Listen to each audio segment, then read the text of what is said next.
This is I think our fifth or maybe our sixth recurring town hall to inform everyone of how UDC is reacting to and doing with the COVID-19 pandemic. Um, we really thought for a moment we might not need this town hall, but then we thought it might be an important time just to provide some quick updates. I don't think that we're going to need the entire hour, but let's see how it goes. Um, Overall, it appears that things have improved dramatically as far as the COVID cases on campus. Um, as you can see, in the last 4 weeks, in fact, since our last town hall meeting, there have only been three positive cases of COVID-19 in our staff-faculty group, staff and faculty, and three student cases. And so that's dramatically dropped from what it was the month prior to that. That's good news. It's a sign that things are improving, and I think you can see from the right side of the slide, this is the district data, and I apologize if it's not as clear. I had to clean up a slide a little bit, and it got a little fuzzy, but essentially what that's showing is that from the first bar on the graph that says DC COVID-19 weekly case rate, you can see that the first 3 weeks of January, the district was still in the high community transmission status as defined by the CDC. The next 2 weeks, the district dropped to what was moderate community transmission. And then the 2 weeks after that, which ended last week, so I think we might have a third week there now, where we're definitely in the green. So the number of cases continues to drop in the district, and we're happy about that. So whereas the mayor of the district has decided to change some public protocols and ease some of the restrictions, we wanted to point out that right now the university has not really changed any of the COVID-19 related restrictions. And so the protocols are essentially the same. We felt that there's no sense of urgency. The COVID-19 task force felt that there's no real urgency with removing masks or anything at this time. And of course, it does provide a certain comfort to individuals who are still getting used to returning to campus, right? That they might not feel comfortable with people around them not wearing a mask. So for now, we're going to keep everything as it is. That's not to say that there won't be some changes in the future, and we're not sure when that will be, but we just want to emphasize that because a lot of people hear news that, hey, masks aren't required anymore in DC and restaurants and bars and fitness centers. But we're going to still require them indoors at all times on campus. We're still going to do the weekly testing for people that have received an approved exemption request, and for our high-risk groups, including the law school, student athletes, and students in our residences. We're still going to require the vaccination requirement and up-to-date boosters for everyone coming on campus. If there are UDC-sponsored events on campus, we will be requiring that everyone else coming to our campus be vaccinated. And lastly, we haven't changed our protocols for people who test positive for COVID-19. We're still asking that they take the full 10 days in isolation and then provide a negative test result, either an antigen test or PCR test at the end of their isolation before coming back on campus. And I will note down at the bottom that schools, the DC public schools is still requiring masks indoors. They also have not adopted the more liberal approach to taking your mask off at this point. And we'll see what happens. I mean, we'll see what will happen because I think public health leaders are a little divided right now on whether or not this is the end or whether or not we're going to likely see other variants as time passes. So we just want to be cautious right now, cautiously optimistic. As far as testing goes, we a while back started the test site at 4225 Connecticut Avenue. It was operating very smoothly. Um, However, Dr. Guillory was successful in securing a amazing cache of I think 15,000 individual self-test kits as a resource to the university, and that's a huge win and a tool that we can start to use to sort of operate a little more on autopilot. And so beginning this week, we are going to start to stop operations at the 4225 Connecticut Avenue site. This will be the final week of testing, and today will be the final day of testing, as a matter of fact. We have begun to distribute these individual self-test kits to managers this week. We're going to have them at the University Health Services, and we're going to have them in the Office of Student Development and Success. And the people who are interested in receiving these kits can get them. They can get them for free and just a simple request basis. Notify your manager, your supervisor, or go to one of the areas that we've identified. They'll have the kits. And if you're planning to, let's say, go away for the spring break, I mean, it's just something good to have with you. Go ahead, get the kits, take them with you, test yourself before you come back to campus. And the individuals that are still required to submit weekly test results will be asked to use them and send their results to through the existing administrative portal that was used before for uploading negative test results. And remember to write your name and the date of the test on the front of the kit, so we know that it's yours, and you'll continue to be you'll be required to continue to do that for the foreseeable future until the COVID-19 committee, the task force, decides that we want to discontinue that. So that's it from my end of things. I will encourage you to ask questions in the chat box, and I'll pass things along to Dr. Krozik for academic affairs update. Thank you very much, Alex, and good afternoon, everyone. I'm Scott Krozik, the Associate Chief Academic Officer, and I'm standing in for Dr. Potter today to give you an update on spring activities upcoming, key dates, and I do want to mention at the top probably a question that's bubbling up in a number of folks' minds. That is, what is the fall going to look like in particular? Right now, I can say that our fall instructional mode will go to face-to-face at least 60% of the sections of classes offered. The remaining ratios of hybrid, high flex, and other virtual online modes, those ratios are going to be announced. But for initial thinking and planning, since the leaders of the units, academic units, have draft schedules in hand already, can begin.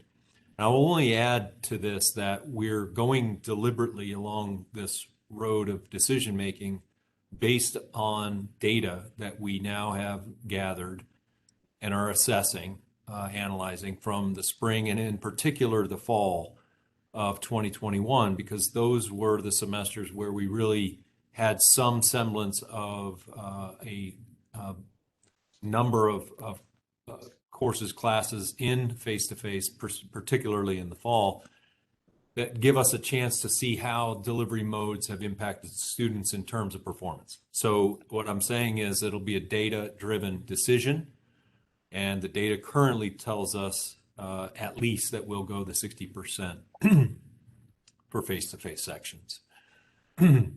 Other activities ongoing this spring, next week, obviously, spring break, well-deserved for our students. Research Week, at least the third iteration of Research Week, April 4th to the 8th, overseen by Dr. McCrary and his team, and then all of the academic units and students at various levels participating. And we're excited about that again this year. Commencement in person on the 14th of May. More information to follow. Dr. Malva Reed and the Chief Academic Officer's office is going to be a point person for commencement this year. Our summer registration session, our registration for session number 1, everything opens for registration on April 1st. Different closing dates depending on the session in question. So take a look at that. Those are going to open up in a month, a little less than a month. And we are partnering with Student Development and Success to ensure that the continuing students, especially those rising juniors, are in touch with their advisors, their faculty, academic advisors, in order to make sure that we encourage early registration and that we get students on the right path. And some guidance has gone out on that already, and additional clarifying guidance will continue to go out. If there is a question, perhaps I could anticipate it would be, well, you've talked about the fall and you haven't said anything about the summer in terms of ratios. The summer is technically part of this academic year, and we're not inclined at this point to make any major adjustments to the current protocols. They have been working relatively well just in terms of scheduling, and we're accustomed to those now. So I wouldn't anticipate an advanced look at that fall ratio this summer. I would expect a continuation of what we've seen thus far in this academic year to pervade in the summer. And those are the key points that I wanted to offer, and I'll be happy to answer any questions upon completion of the presentation. Thank you.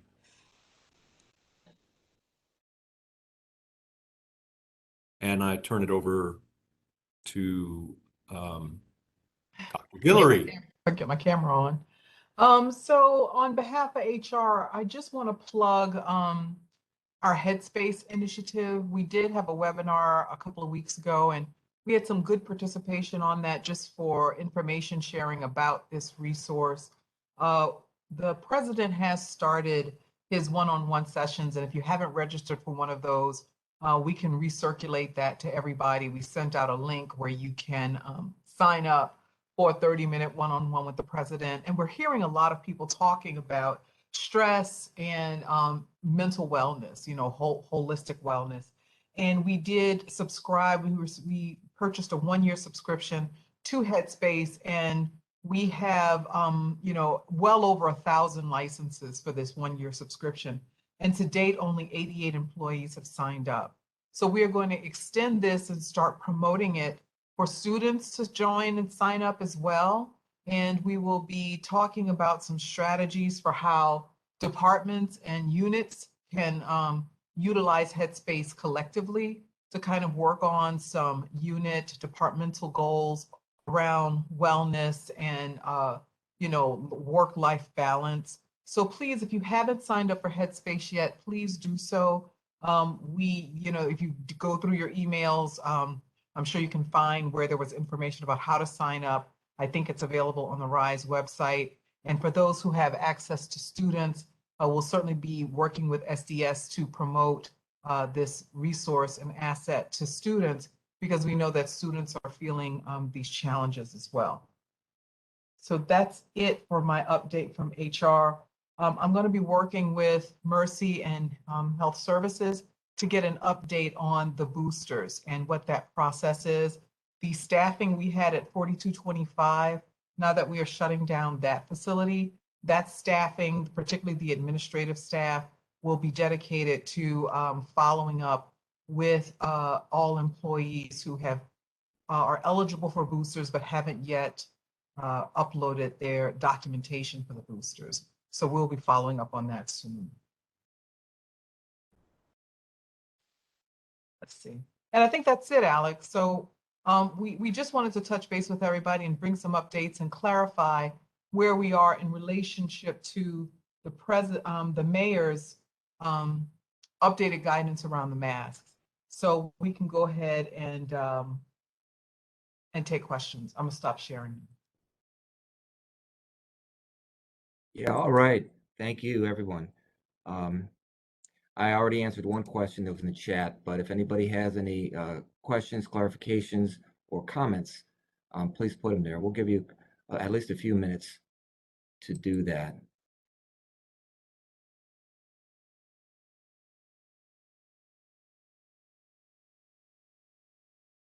So Alex, you answered this question about the university policy for outdoors on campus from Coach Thomas. What is the university policy on masks outdoors on campus? Please advise athletics on spectator masks at home tennis and lacrosse games. Oh, I didn't see that. Sure. Right now, masks outdoors are generally not required, and they haven't been for some time. I would say that if there is uh, an event in which people will be packed together closely, maybe that's an athletic event, that we can maybe consider masks on a case-by-case basis, whether they would be required. But for general and as a general practice, they're not required. And it's not something that the COVID-19 task force has discussed recently. So I would not want to put out a recommendation at this point until we discussed it. Alex had answered the question about test kit distribution to all sites, and we will make sure that there are kits distributed to all sites. Chief Colmer is assisting with that distribution. And then, Alex, there's a question about the 60% face-to-face ratio. Does that also apply to the community college? I guess that's a question for Dr. Crosser. So as an initial planning, and of course, this is dependent on where things stand with completion of facilities at Bertie Bacchus. So I would say that situation is still fluid, as it has been with community college, and we'll handle the community college as appropriate. That when I say 60%, that is a general rule. As you all know, for instance, the law school is not at 60% or 50%, they're at 100% face-to-face, right? So we do have variations and we do have accommodations based on particular needs, and we know the community college, and we have been in dialogue about this. So it's not a mandate for the community college right now, but that is our overall target.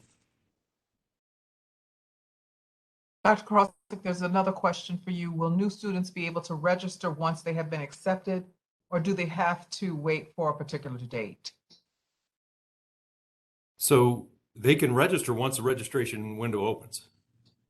Absolutely. They can't, like a student right now who's been admitted to the university cannot register for classes. Continuing students have to wait until their window opens because there are holds that have to be cleared, and all of that process has to be handled through the registrar, financial aid, and so forth in order to make sure it's a clean and ready to go sort of template for all to register after April 1st.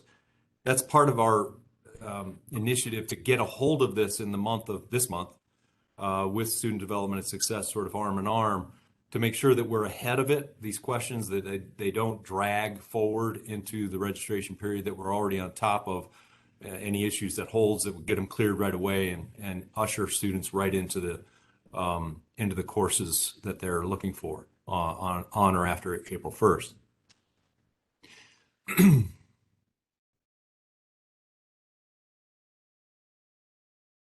Alex, it looks like that's all the questions there are in the chat. Yeah, that's it. Well, all in all, this is really great news for the university. It seems that we have passed through at least what is now known as the Omicron wave, and I'm optimistic that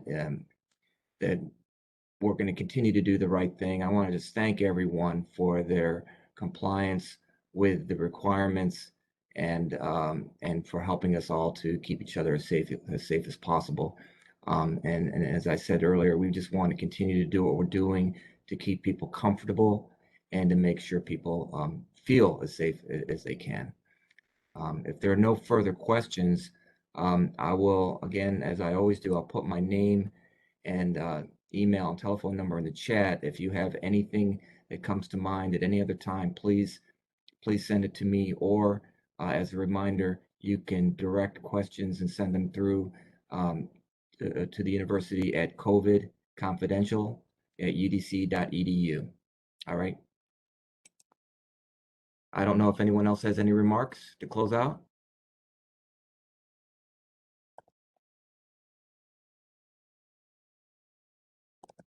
All right, then. I think that's it. Thanks everybody for participating. Stay safe, be well, and we'll see you next time. All right. Bye-bye. Take care, everybody.